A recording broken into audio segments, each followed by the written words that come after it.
Do you have a teen who got a new tablet or a new phone for Christmas this year? If so, they're going to want to download everything they can. You know, probably doing it right now. And as they look for ways to reconnect with friends, after the holiday break, there are 4 apps tech experts say you'll want to monitor on your teen's device. CBS 6's Greg McQuaid tells us what they are and how they work. I think you've told me like once. When it comes to her son Colin's new smartphone, I think it's completely the parent's responsibility.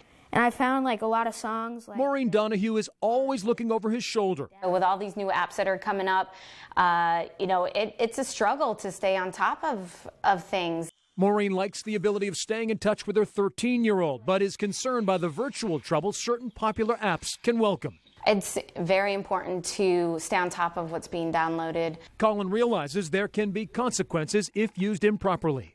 In order to get a game or whatever, I have to go to my parents and ask them. 2 of the more popular apps that teenagers are downloading these days, Snapchat and Ask FM. Snapchat allows users to send messages and videos to friends that self-destruct after a certain time. According to some parenting groups, Snapchat is the #1 sexting app on the market. On Ask FM, teens can ask questions of users while remaining anonymous. The app has been linked to cases of cyberbullying. The more you know, the more that you can protect your kids. Katie Hurst is a social media expert with Madison+Main Advertising. Allowing your child to know what's appropriate and what's not appropriate to put out there is a really important step. Back in Mechanicsville, I don't have that. Pac-Man is my favorite.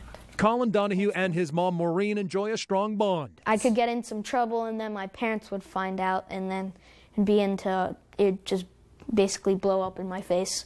Maureen says she trusts her son to make the right decisions with his smartphone. But she wants to remind him she'll be watching in person or electronically. Well, according to Pew Research Center, close to 80% of teens have a cell phone and almost half of them are using smartphones. Maureen Donahue says firm rules are key to safety in her home. No smartphone use after 8 p.m. and the device is not allowed upstairs in Colin's bedroom.